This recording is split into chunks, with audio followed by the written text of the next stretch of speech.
All right. Hello, everybody. It is I, Granorite, and here we are with our new next playthrough, our second water type team on Pokemon Red for Gen 1. Magikarp, Eevee, Kabuto, and Shellder. Of course, we'll be evolving Eevee into Vaporeon. As we normally do with our first episode, we'll be getting our team to level 9, taking on our rival, getting through Viridian Forest, and reading the Pokemon biologies of our initial team. Al, I see exactly what you're saying though about Omastar and Kabutops' odds are bad stat matchup with its type and everything. So you make a good point. Alright, so our first Pokemon we're going to be reading biology of is going to be a Magikarp. And luckily we got a Kakuna here, level 6 on top of that. So Magikarp, of course, only knows Splash. Shellder knows Tackle and Withdraw. Eevee knows Tackle and Sand Attack. And Kabuto knows Scratch and Harden. So it really doesn't matter who we switch to first here. I think we're going to switch to Eevee first. Anyways, but Magikarp's biology. Here we go. Magikarp is a fish-like Pokemon with large, heavy reddish-orange scales. It has large vacant eyes and pink lips. Its pectoral and tail fins are white. On its back is a stiff three-peaked yellow fin resembling a crown. There is an identical fin on its underside. It also has long barbels. The barbels are white on a female and pale yellow on a male. A long-lived Magikarp is able to utilize its immense splashing power to leap high enough to scale mountains. It also has a strong enough immune system to survive in the most polluted of waters. However, it is usually overlooked by trainers because of its perceived weakness. Not even in the heat of battle, it will do nothing but flop around. It is believed that the ancestors of Magikarp were actually much stronger than modern Magikarp, and this led scientists to research this species. Magikarp is found in many bodies of water, such as lakes, rivers, and ponds. However, due to its weak swimming ability, it is usually lives downstream of the water's flow. It is normally seen using its former signature move, Splash, to leap out of the water, which makes it an easy target for predators such as Pidgeotto and Pidgeot. And Shellder's poisoned already. Wonderful. And missed that tackle. Yay. In Hoppy Town, there are at least 31 unique pattern varieties of Magikarp, with their scales coming in colors such as gray, black, white, purple, pink, apricot, and brown. These patterns can be classified by groups depending on how the Magikarp looks while it is still small. A specific pattern arises when it becomes bigger. Which pattern can be caught depends on the type of old rod. The better the rod, the more group of patterns can be fished. The people in Hoppy Town train their Magikarp to jump the highest in order to compete in a series of leagues to win prizes. And the Pokédex for Gen 1 for Magikarp. Shellder's gonna faint, so don't worry about Shellder. I apologize.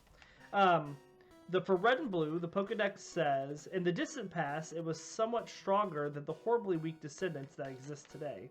And for Yellow, Magikarp's data says, famous for being very unreliable. It can be found swimming in seas, lakes, rivers, and shallow puddles. Alright. So now we will read the Pokemon biology for Eevee. Eevee is a mammalian quadrupedal Pokemon with primarily brown fur. The tip of its bushy tail and its large furry collar are cream-colored.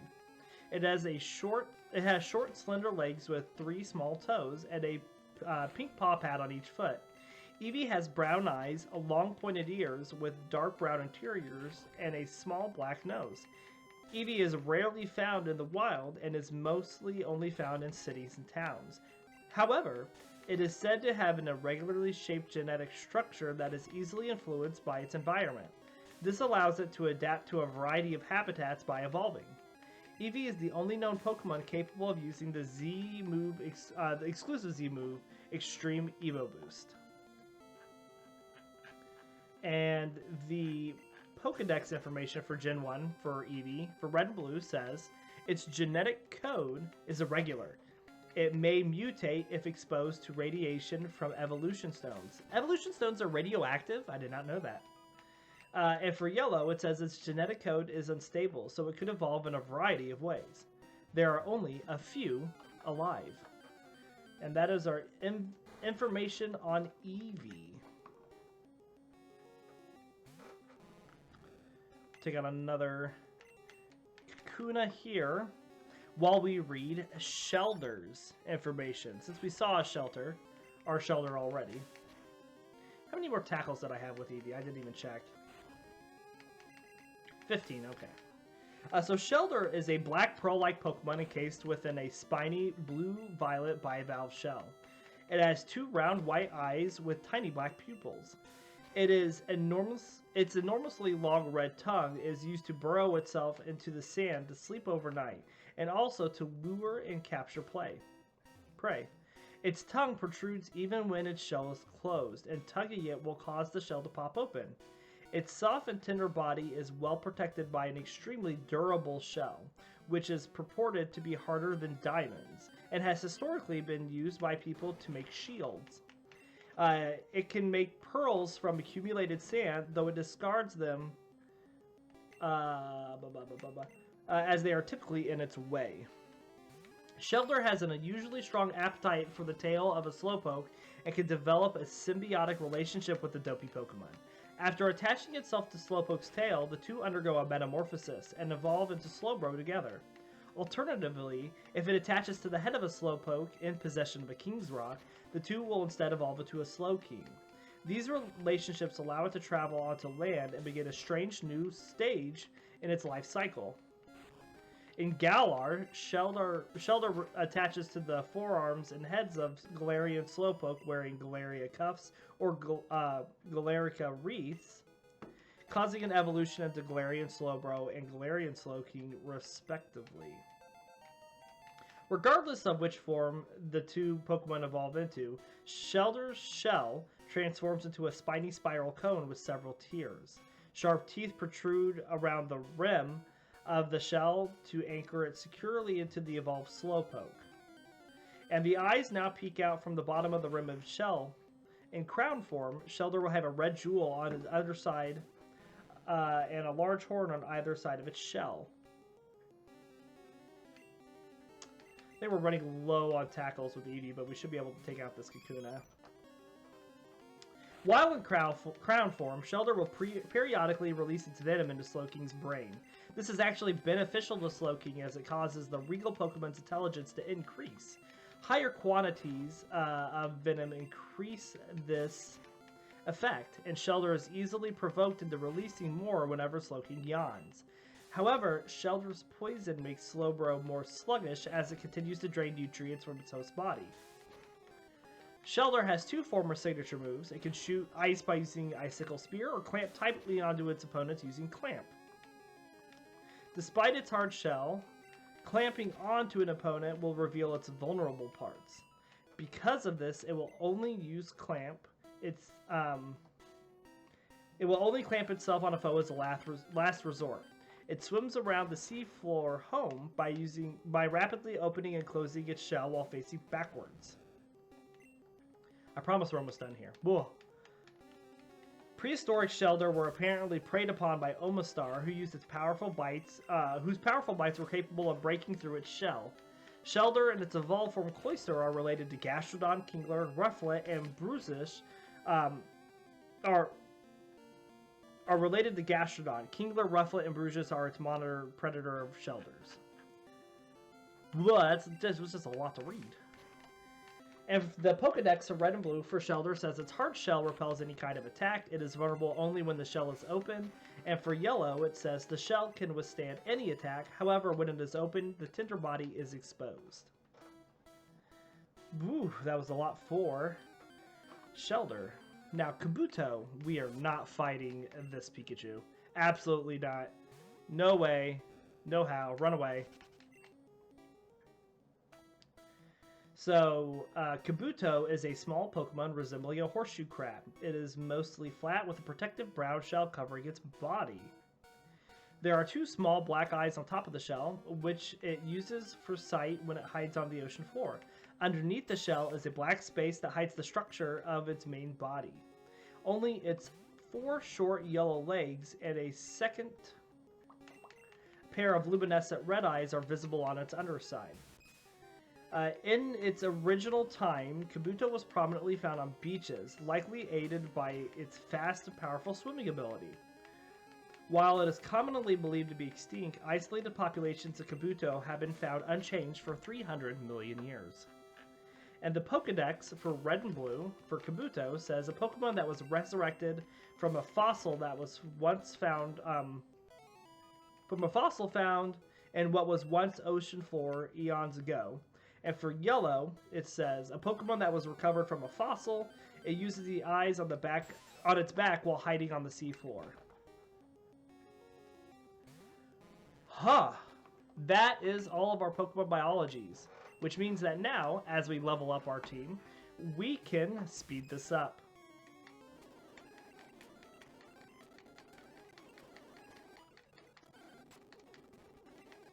And get us to level 9 a little faster.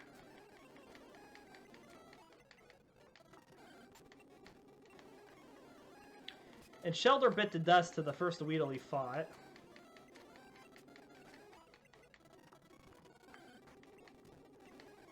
And really what we're focusing on right now is getting Magikarp up to level 9. But I hope you enjoyed those Pokemon biologies. I enjoy reading them, finding out a little bit more about each Pokemon as we use them.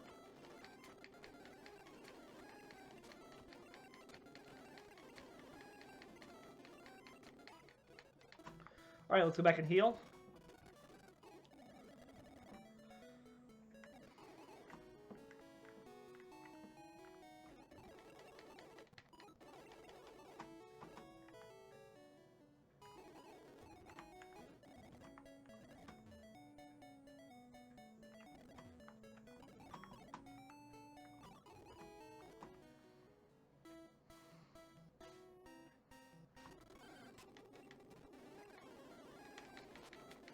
Hopefully Shelder can take on this Weedle no problem. There we go. Magikarp hit level 7. Very nice.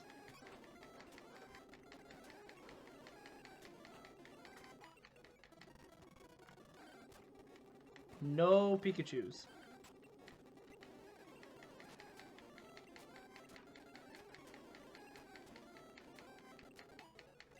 Shelder is poisoned yet again, so he's going to faint here shortly.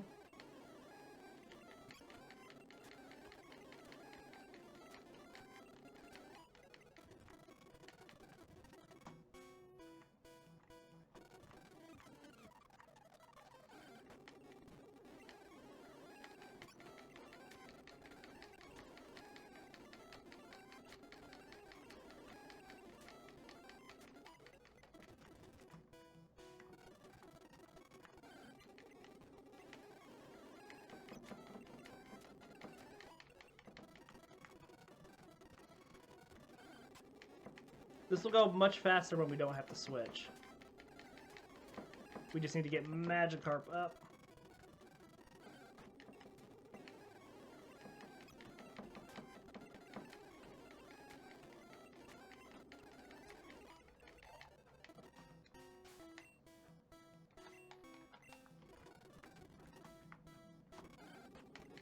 Sorry, habit, muscle memory wanted me to switch Eevee after it leveled, which I didn't need to do yet.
This is the not so fun part of the first episode.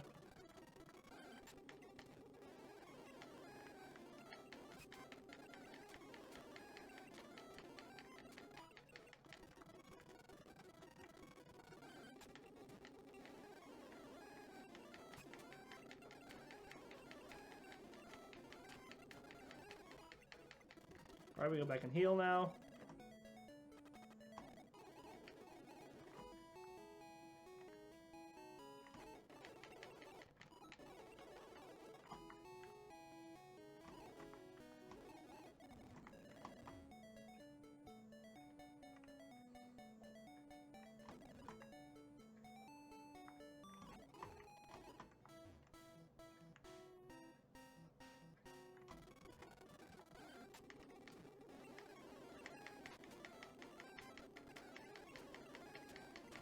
Really poisoned again already, Shelter.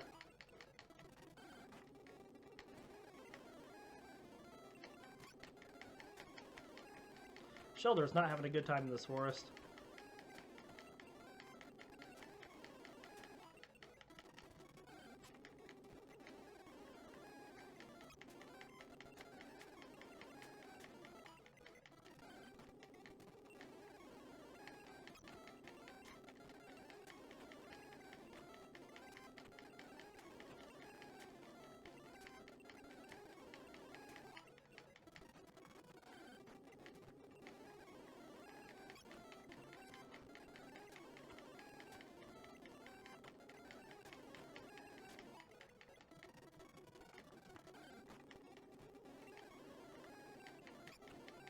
Come on, Magikarp, level up. So we can get to the other Pokemon just by themselves.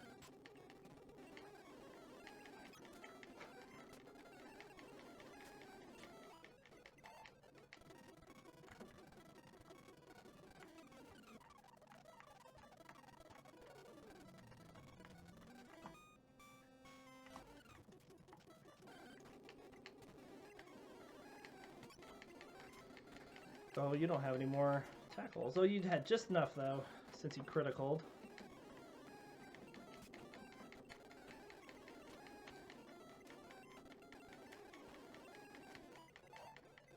Yay! Well, we'll see how far we can get with Kabuto, then, since Magikarp's leveled up, before we go heal. Oh, he poisoned. We're gonna go heal. So the answer is we're not going to get very far.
You get him, Kabuto.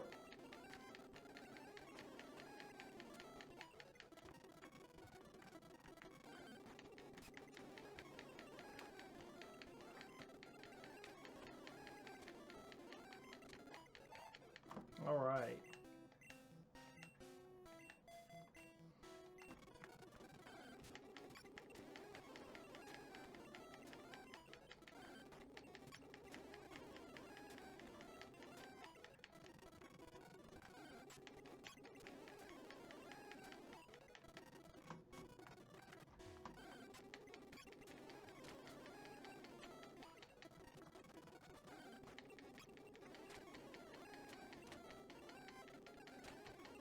Oh, why are you missing so much, Eevee?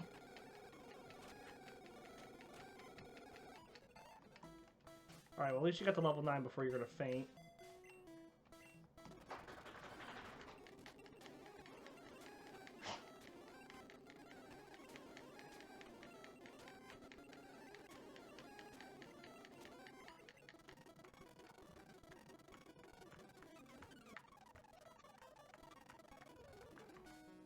Come on. Pokemon, thank you.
I don't want to go back and heal already. Well, actually, I might as well. We already used enough tackles.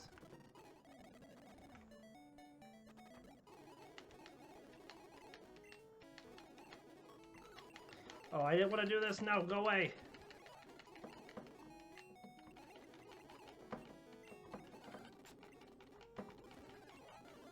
Of course, I do it twice, too.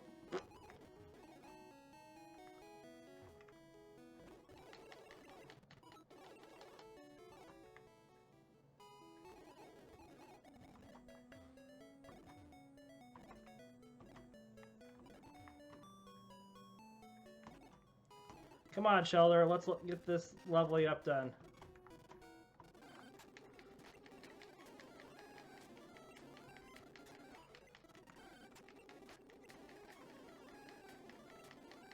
Oh, you're poisoned already? Again?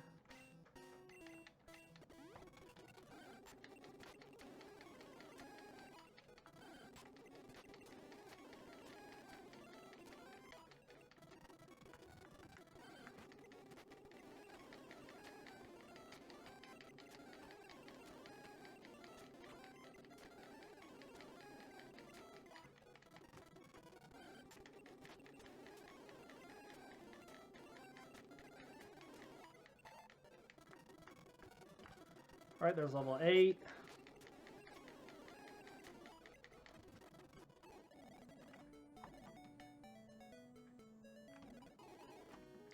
This is a pain in the butt. I don't remember Shelter being this hard when we used him on Ice type.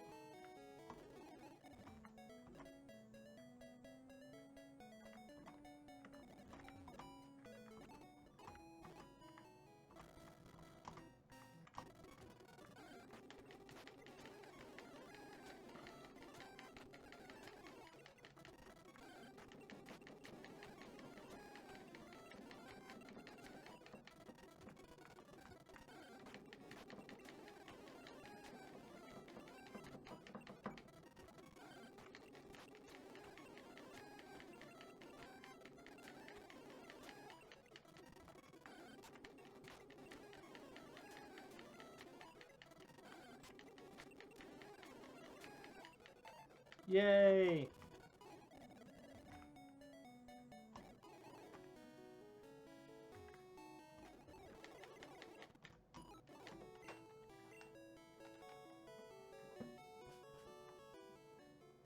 Okay. Let's go take on our rival.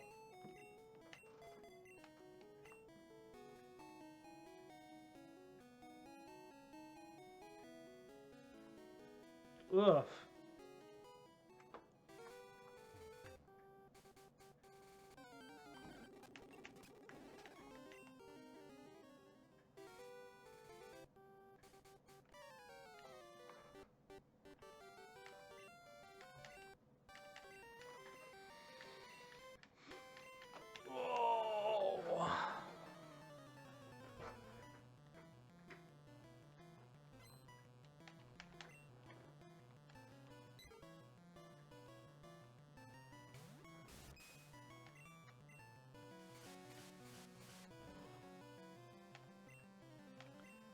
Gust.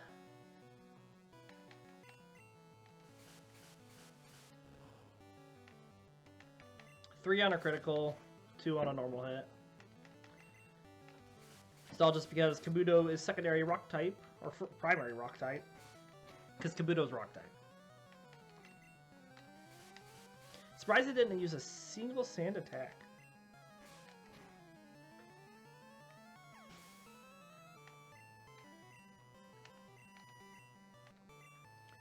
We'll let our Eevee take on this Bulbasaur.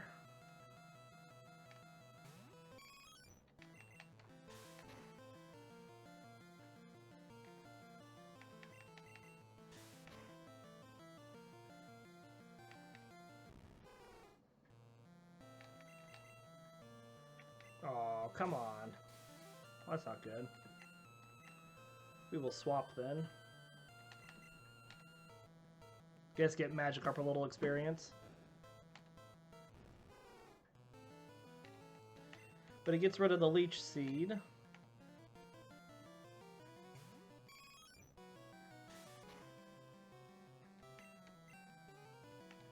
Oh, come on, Eevee.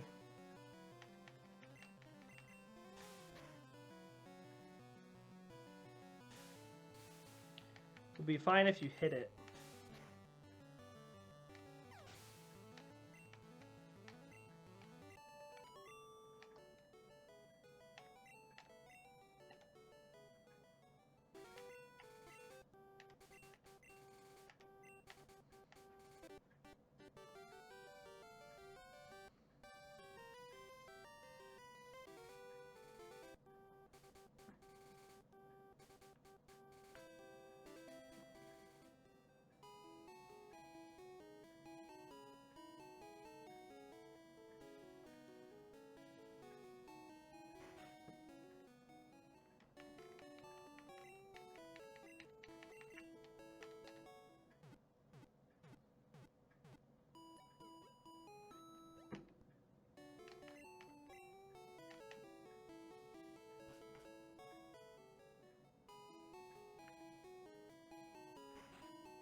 We're going to buy a couple antidotes. I have a feeling we're going to need them.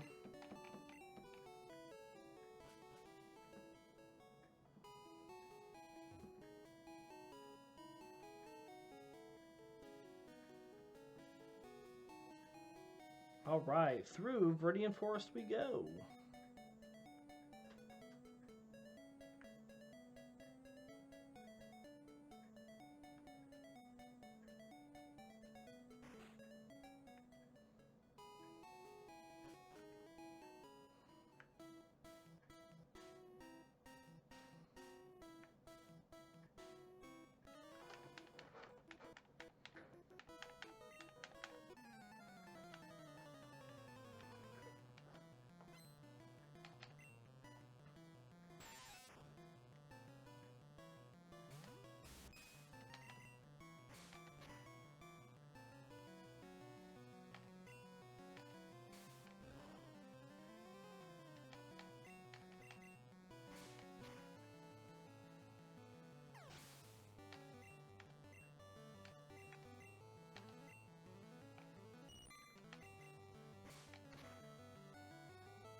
Excellent.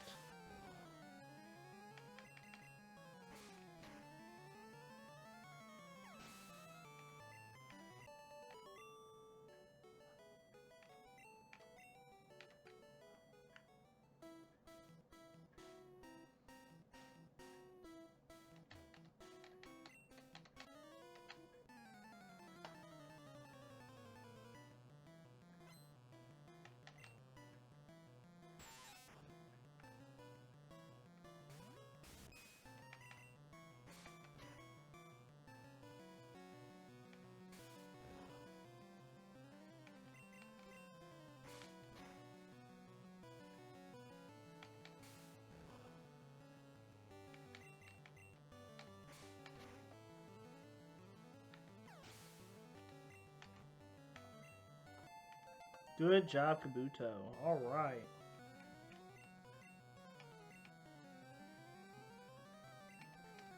We'll throw out Magikarp to get a little experience from Kakuna.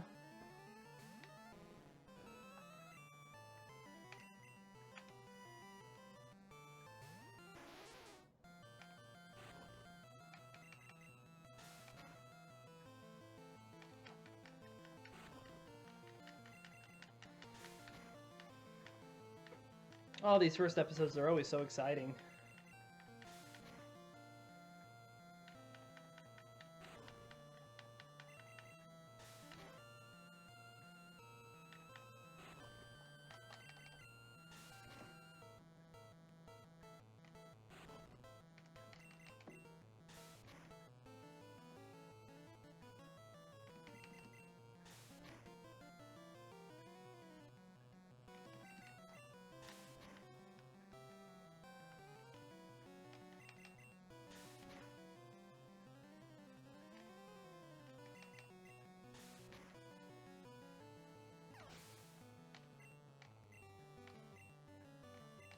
And then we'll just let Shelder take on this Weedle.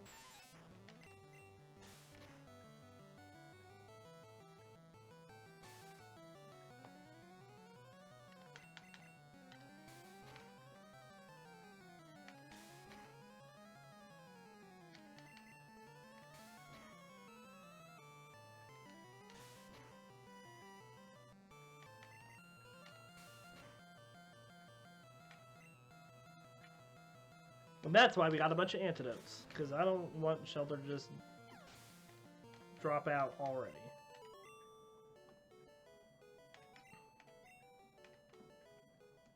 We're going to pick up another one up here anyways.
Oh. Well, at least we're going to take it out with another tackle. Or another two, I guess.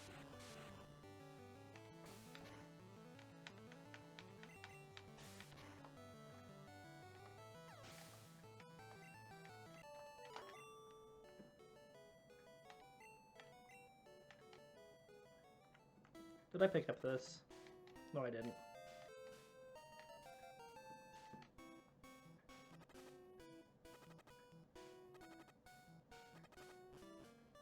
All right.